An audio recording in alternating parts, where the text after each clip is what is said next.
Salut les amis, la pêche, la patate, la gouache, j'espère que vous allez bien, période de skunk, période de skunker, en ce moment, les box skunk se multiplient, mais ne se ressemblent pas toujours, quoi que l'on pense, il y a certains modèles qui sortent un petit peu du lot, et aujourd'hui on va parler eh bien, de chez Smoent, rappelez-vous, qui avait, il y a quelques années de cela, marqué le marché avec leur Battlestar, qui était une copie, enfin pas une copie, pardon, une inspiration de la RX 2 tiers de chez Relo. Souvenez-vous, elle avait à peu près déjà cette forme-là. Et bien cette année, là, en tout cas, ils nous ont sorti une skunk. Voilà, une skunk avec un petit bouton ici, puisqu'en fait, plus qu'une skunk, c'est une bumper. On devrait l'appeler la Battlestar Bumper, puisque en fait, c'est un système de pompe qui vient éjecter le liquide. Je vous propose, on va regarder parce qu'elle est livrée avec un dripper, pardon, j'allais dire un drip type, n'importe quoi. Elle est livrée avec un dripper qui n'est pas mauvais pour une fois. Voilà, on regarde ça en détail, on se retrouve juste après.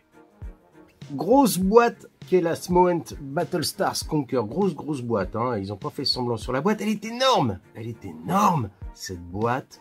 Toujours le petit logo avec la petite fourmi, c'est mignon, oh c'est mignon, ils sont mignons, c'est mignon. Bref, une grosse boîte, on va ouvrir rapidement pour voir ce qu'il y a dans cette grosse boîte magnifique.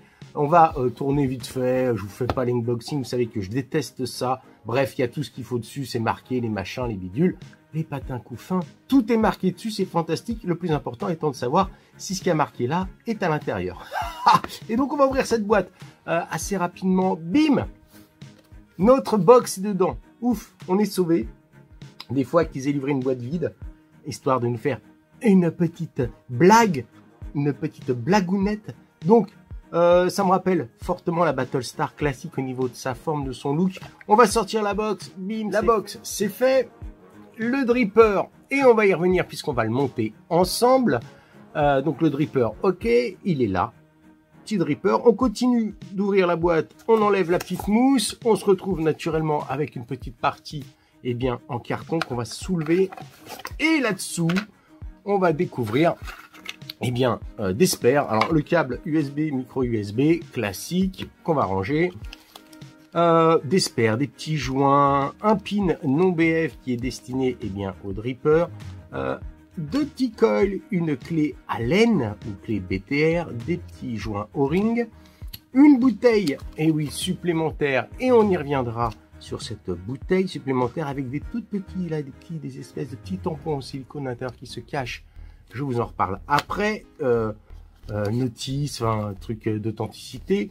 Une petite carte Smoent, le truc pour les batteries habituelles. Attention, boum badaboum, si vous faites n'importe quoi. Bref, truc habituel. Hop. Et enfin, une notice. Une notice, eh bien, écoutez, hop, notice en anglais, si je me trompe pas, parce que toutes les notices sont en anglais, et avec les descriptifs de ce que c'est, comment, pourquoi, qu'ai-je, je ne sais pas, dans quelle étagère. Bref, une notice. On va tout retrouver en anglais et en mandarin ou chinois, je ne sais pas. Bref, pas de français, malheureusement. Notre dripper, Smoent Battlestar RDA, qui est ici, donc avec montée d'origine le pin BF. On va ouvrir ça, vous allez voir. Pour une fois, j'ai envie de vous dire, on ne nous livre pas un dripper sur une BF qui est un dripper accessoire. Je m'explique. Très souvent sur les box BF, eh bien, on vous fournit, enfin quand c'est un kit, on vous fournit un dripper un peu à la va-vite, histoire de dire que c'est un kit et qui est livré avec un dripper BF, histoire que vous puissiez vous en servir tout de suite. Là, je trouve honnêtement qu'ils nous ont fourni un dripper BF qui est plutôt de bonne qualité. Moi, en tout cas, je l'aime bien. Avec ici un 510, pardon, hop, je vais ouvrir là, un drip type 800, hop, un drip type 810, pardon, autant pour moi. Qu'est-ce que je peux vous dire là-dessus? Eh bien, on a un drip type en résine, voilà, classique, sans joint, Il y a l'empreinte pour le joint, mais le joint est là, il est caché là. Donc à mon avis, c'était un drip type qui pouvait être utilisé sur d'autres matériels. Ils ne sont pas embêtés, ils n'ont pas mis le joint et ils l'ont mis là sur le top cap. Donc voilà, airflow plutôt large. On est sur du gros airflow, mais en même temps, oups là, ça tombe. En même temps, j'ai envie de vous dire, c'est plutôt pour faire des gros nuages, ce genre de dripper. On n'est pas sur un dripper saveur, même si à l'intérieur, regardez cette jolie coupole, c'est fait pour aussi, hein. On peut avoir des saveurs. Alors, il y a encore un petit peu de liquide à l'intérieur, je suis navré, mais on peut avoir des saveurs là-dessus, c'est pas impossible, voire même avec un petit montage, ça peut le faire. On a des petites gravures en bas, c'est assez joli. Non, franchement, pour un dripper livré avec un kit, je trouve ça plutôt pas mal. Vraiment plutôt pas mal. Donc voilà, ça, le plateau. Eh bien, le plateau, pareil. On se moque pas trop de nous. On a un joli plateau, avec une cuve assez profonde. Si on n'utilise pas en BF, ça marche bien. On peut regarder. Je ne sais pas si on voit. Est-ce qu'on voit? Est-ce que j'arriverai à vous montrer ça? Je ne sais pas si on le voit sur la caméra, mais on voit ici, là, on voit un espèce de petit trou. Et bien, c'est par là que le liquide en BF va s'écouler. Donc, sur le côté, sur les deux côtés, de chaque côté, vous avez le petit trou là, hop, sur le pin central, qui va permettre comme ça bien de faire skonker votre liquide à l'intérieur de votre dripper. Vis plate, ouais, vis plate. Il y en a qui préfèrent, il y en a d'autres qui préfèrent le BTR. Moi, j'aime bien les vis plates. On va se faire un petit montage, mais pour ça, eh bien, je vais reprendre le petit sachet qu'on avait là, puisque je vais utiliser eh bien les coils donnés à l'intérieur. Coil, je ne sais pas trop ce qu'il y a dedans. Je ne sais pas si c'est quelle est la valeur de ça, mais bon, on va monter puis on verra bien. Le petit tournevis bleu de Barbie. Faut vraiment avoir envie de faire un montage avec ça, je vous le dis, hein, si on regarde le tournevis. Ah oui, c'est une vidéo, là, je fais un peu la totale. Si on regarde ça, là, vous voyez, c'est tout petit, mais c'est tout petit. Et du coup, c'est même presque trop petit pour les vis. Pour serrer avec ça, ça va pas être gagné, donc on va utiliser un tournevis. Voilà, un truc un peu plus vrai. C'est bien d'avoir ça, mais bon, c'est un peu too much. On va pousser ça. Je vais pousser un peu, c'est le bazar. Je vais sortir les deux coils qui sont fournis avec. Hop, hop. Et il y a du coton. Est-ce qu'on utiliserait le coton qui est livré avec? Soyons fous, on va faire comme si on n'avait rien. Et puis qu'on utilisait ce qu'il y avait dedans. On va utiliser le coton. J'avais prévu d'autres pâtes de coton, du bacon, mais je vais utiliser ceux qui sont dedans. Puis je vous dirai ce qu'il en est. Voilà. Allez, zou. Donc j'avais quand même déjà préparé mes vis, vous voyez, je les ai déjà dévissées. On va prendre, eh bien, nos cotons. On va se prendre une petite tige, ça va être plus simple. Voilà, on va regarder. Je ne sais pas quel diamètre c'est. Je ne sais pas. Est-ce que c'est du 3? Oui, c'est du 3, voilà. Alors, je ne sais pas si vous connaissez ces petites tiges à coiler qui sont pas mal chez Coilmaster. Ça fait longtemps hein, que c'est sorti. Je ne sais même pas si on en trouve encore. Mais elles sont en graphite. Ce qui permet de pouvoir eh bien, switcher même avec la tige. C'est pas possible avec un coiler classique, mais bon voilà. C'était la petite anecdote. On va mettre, on a je vous le montre, hein, mais ici c'est tout bête, hein, le positif est ici puisqu'il est hop fixé sur le centre, on a le positif. Et sur le côté gauche, là, enfin la caméra, vous avez le négatif. Alors je vais mettre ça là-dedans, c'est assez facile. Enfin, pas quand on a une caméra sous les yeux, mais en tout cas, c'est assez simple. On va rentrer ça un peu comme un gros babouin. Voilà. On va essayer, bon, plus ou moins, eh bien, de centrer ça. Et on viendra après le déplacer sur le côté, parce que là, il est vraiment pas centré par rapport à notre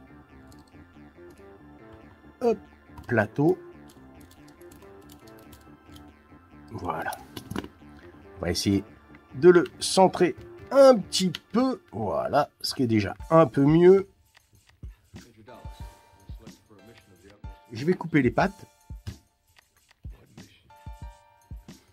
Un jour, si ça vous amuse, essayez de monter un plateau, enfin un coil, avec une caméra devant les yeux, vous verrez.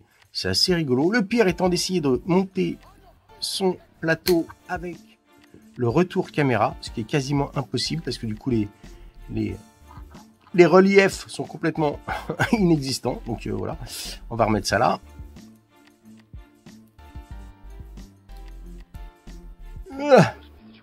Est-ce que ça tourne? Oui, je ne sais pas. Oui, ça marche. 3 d'un côté, 2,8 de l'autre. Hein. On est un petit peu... Donc là, vous voyez, il y a un truc qui se passe, c'est que je viens au contact ici, là. Là, on voit que bah, ici, là, bon, c'est pas top. Je viens un peu toucher. Donc ce que je vais faire, c'est que je vais pré-découper la pâte qui est là. Vous voyez, je vais couper quasi à la moitié, puis je verrai ce que ça donne. Sinon, c'est un petit peu chiant à venir couper... une fois que c'est en place. Allez, on va dire que c'est bon. Au cas où ce sera le fail de la vidéo et je serai bon pour refaire des coils, ce qui serait dommage, mais ça a l'air d'aller. Mais oui, regardez ça. Un professionnel de la profession. Comme c'est beau. Un peu de mal à l'insérer quand même, hein.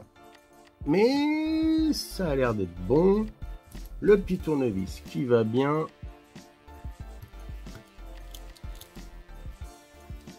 Tac.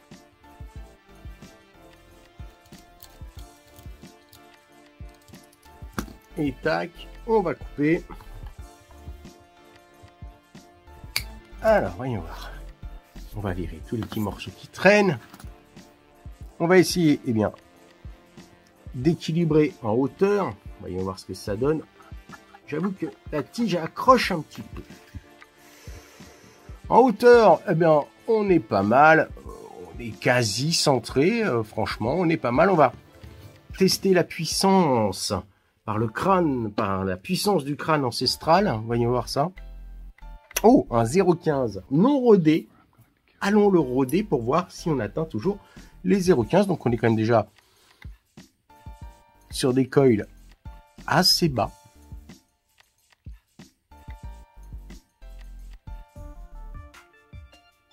Oh, ça rougit bien, comme c'est beau. C'est à ce moment-là normalement qu'on se brûle, hein, qu'on soit bien d'accord. Et ils sont équilibrés du premier coup. J'ai beaucoup de chance. On va utiliser ce coton-là. Vu que c'est un pad, deux options.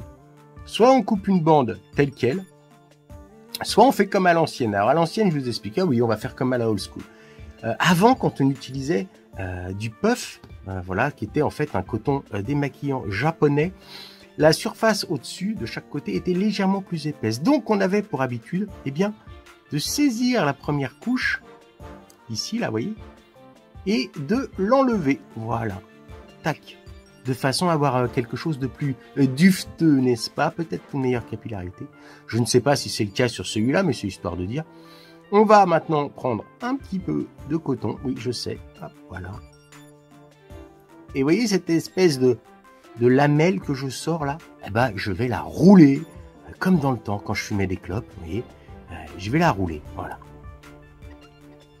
Je vais en faire un petit boudin. Voilà. Qui est beaucoup, beaucoup trop gros. Hein. Ça ne rentrera jamais là-dedans. Donc, on va un petit peu en enlever.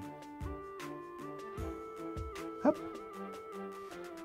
On va tirer dessus pour l'étirer un petit peu, lui donner une forme un petit peu comme ça, oblongue. Toi aussi, utilise des mots de plusieurs syllabes. Syllable, c'est toi aussi, tais-toi. Donc là, hop, je récupère ça. Hop, comme c'est beau. On dirait que j'ai fait ça toute ma vie. C'est dingue. Bref, on en remet un petit peu, donc on reprend pareil une petite couche, une couchasse de coton, voilà, qu'on vient rerouler. Ah oui, avant que toutes ces grandes marques de coton, oui, parce que je meuble pendant que je roule, avant qu'il y ait toutes ces grandes marques de coton à vapeur, n'est-ce pas, débarquent en France et dans d'autres pays, eh bien, on utilisait un petit peu ce qu'il y avait dans le commerce qui laissait des fois libre cours à l'imagination et libre cours à du grand n'importe quoi. Aujourd'hui, on a des cotons traités, non traités, super safe et tout. À l'époque, on utilisait un peu ce qui traînait. Et oui, effectivement, il y a eu du coton fait avec du Tampax. Il y a eu du coton fait avec des make-up. Il y a eu, enfin, tout ça n'était peut-être pas très sain, mais c'était les balbutiements. C'était le début. On se débrouillait avec ce qu'on avait. On n'avait pas toutes ces tiges à coiler et tout ça. Et voilà. Regardez ça. Et quelle belle beauté, comme j'aime à me dire. C'est magnifique. Regardez ça. Belle moustache, des big moustaches. Je vais remplir la cuve qui est plutôt profonde, hein, même pour une BF, voilà, il y a un bon 3-4 mm, donc en non BF ça doit être pas mal. Hop, je remplis ma cuve. Voilà, je re-remplis l'autre. Hop, ça se fait plutôt facilement.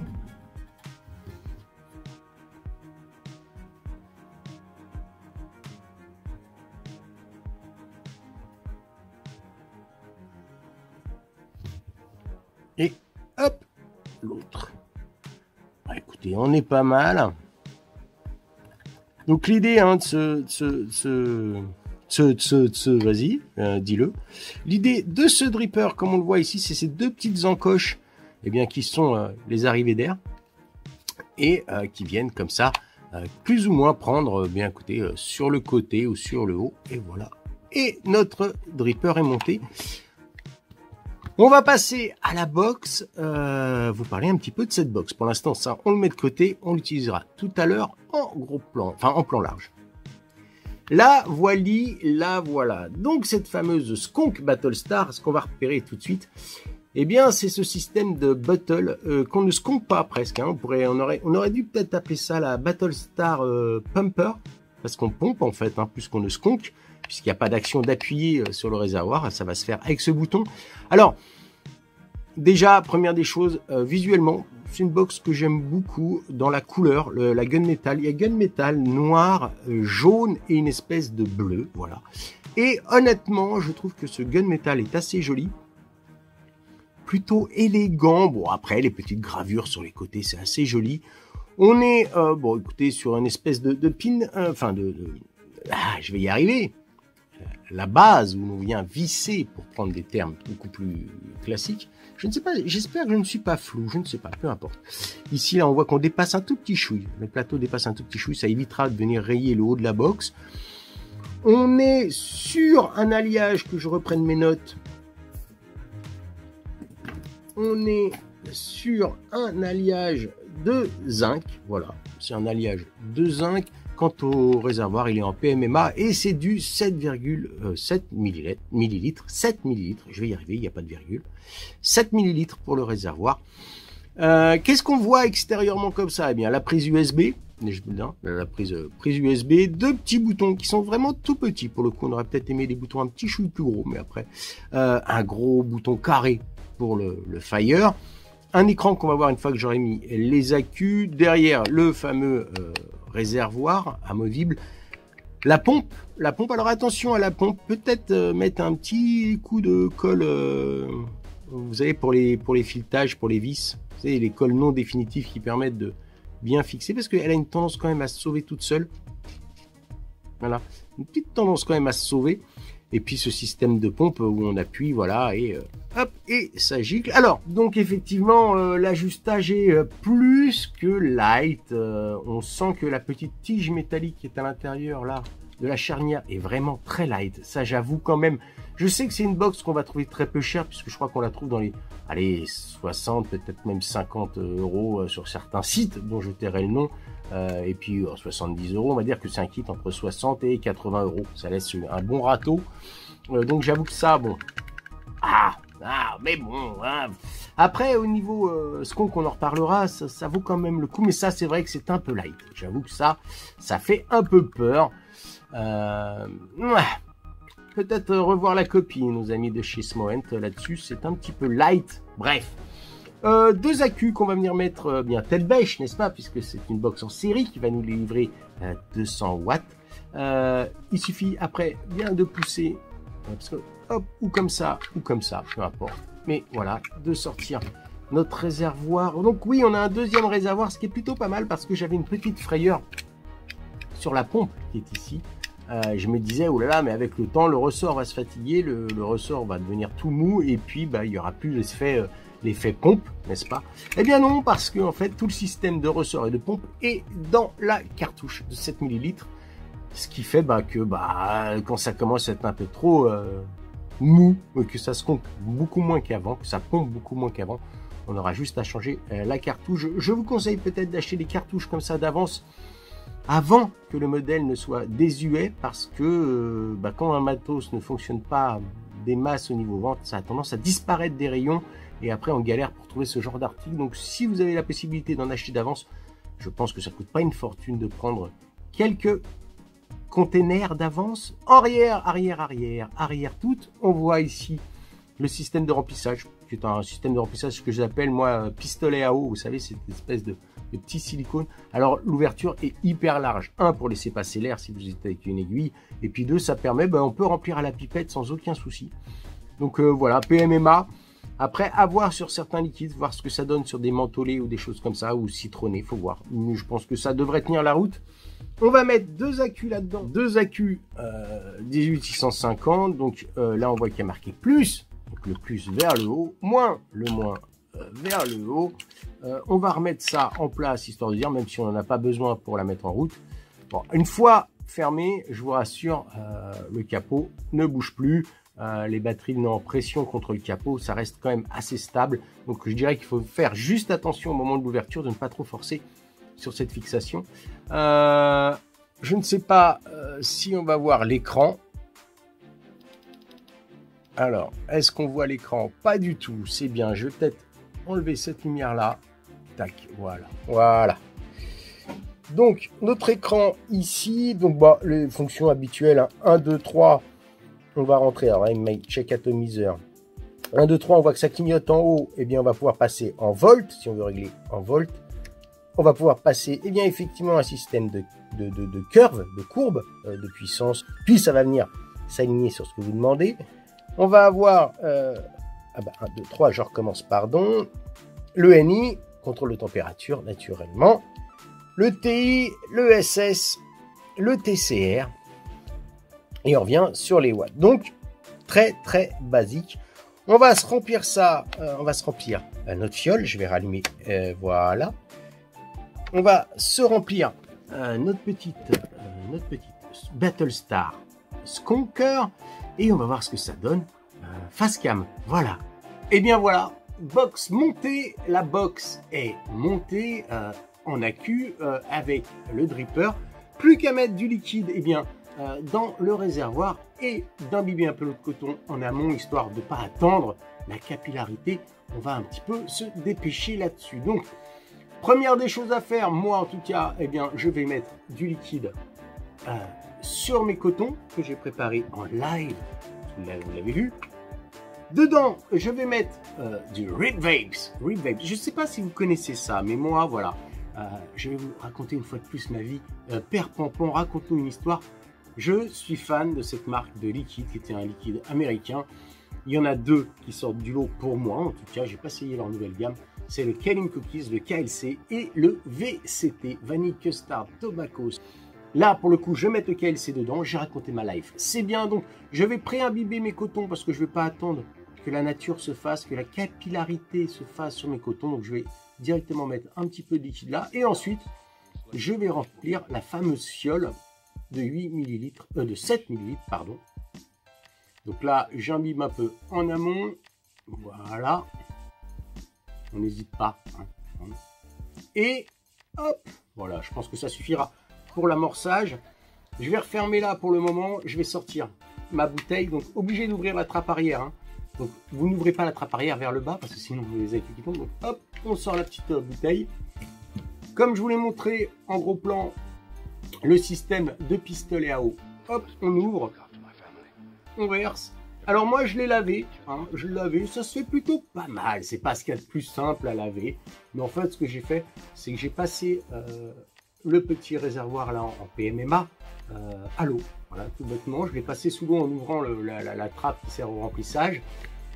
Pour la sécher, j'avoue que c'est un petit peu compliqué, il faut attendre tout bêtement que ça sèche tout seul, mais ça se nettoie plutôt bien. Pour ce qui est du résidu dans les tuyaux, eh ben, j'ai tout bêtement skunké la tête vers le bas avec un sopalin de façon à vider le tuyau du peu de liquide ou du peu d'eau qui restait, de façon voilà, à repartir à zéro. Donc là j'ai mis mes 7 ml, paf, je réinsère, j'ai pas trop de fuite, alors vous avez vu, j'ai pas dit j'ai pas de fuite, j'ai pas trop de fuite. Alors le truc à savoir, c'est qu'on a une tendance à aimer pomper là-dessus, si je peux me permettre l'expression.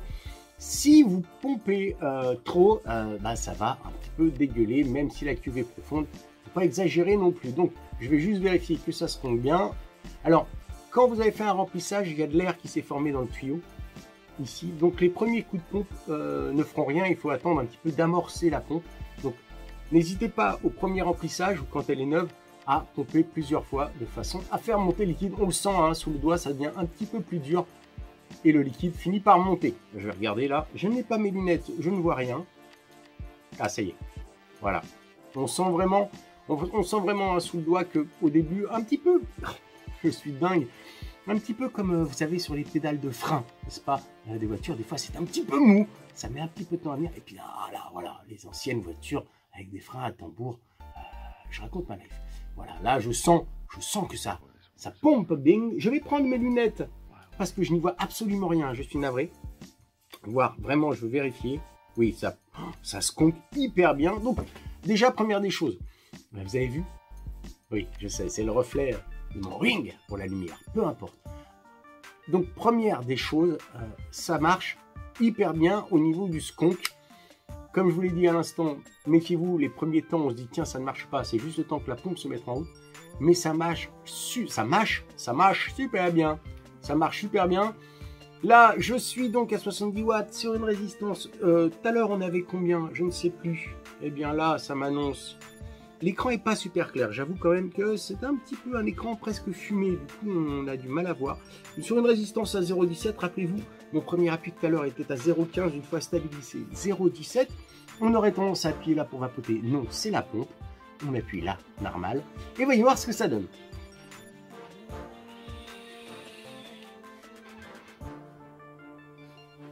Déjà, ça marche super bien. Alors, le skunk marche super bien, pas de problème avec la pompe. Et comme je vous l'ai dit, je pense qu'avec le temps, le ressort va se fatiguer et on aura l'autre réservoir pour le remplacer. Donc voilà, comme je l'ai dit aussi, je me répète, mais je suis un peu vieux, je radote. Achetez peut-être des réservoirs d'avance si vous comptez acquérir cette box. Donc ça marche super bien au niveau du skunk. 2,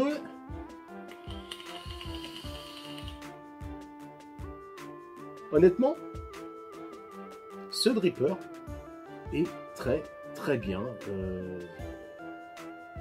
Rien à redire sur ce dripper. Les saveurs sont là. Alors bien sûr, c'est plus un dripper pour faire des gros nuages qu'un dripper pour des saveurs. Mais malgré tout, je pense qu'avec un petit montage, un airflow un petit peu plus serré, on peut avoir un peu plus de saveurs. Honnêtement, ce dripper fonctionne super bien. Et ce qu'il y a de bien, hein, comme je le disais encore tout à l'heure, très souvent dans les kits skunk, on nous livre des drippers skunk, BF en tout cas, un petit peu bas de gamme, histoire de dire qu'on a un dripper avec la box. Ben là non, je pense qu'on peut très bien vapoter là-dessus, sans aucun souci. C'est un dripper qu'on pourrait très bien acheter sur le marché en dehors de la box, pour la qualité du dripper en lui-même. Donc non, franchement...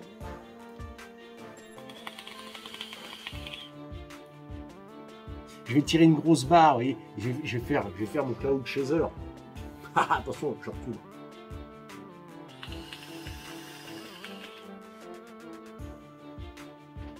Bon, voilà, aucun doute, ça fonctionne aussi bien au niveau nuage. Saveur, c'est très bien, ça c'est donc un cookies au citron. Honnêtement, si vous le croisez quelque part, achetez-le. C'est pas des liquides donnés, je crois qu'ils sont assez chers. Mais si c'est pour une fois comme ça, essayez ça. Si vous le trouvez, si vous avez une boutique qui en vend, venez le goûter. Franchement, venez le goûter, vous serez agréablement surpris. C'est un liquide très bien équilibré. Voilà, je fais des reviews de liquide maintenant. C'est dingue. Bref, on va conclure sur cette box. Est-ce qu'il faut l'acheter? Ouais, pourquoi pas. Après tout, il y a quelques jours, j'ai fait la Dot Mod Skunk simple accu. Là, c'est une Skunk double accu. Alors effectivement,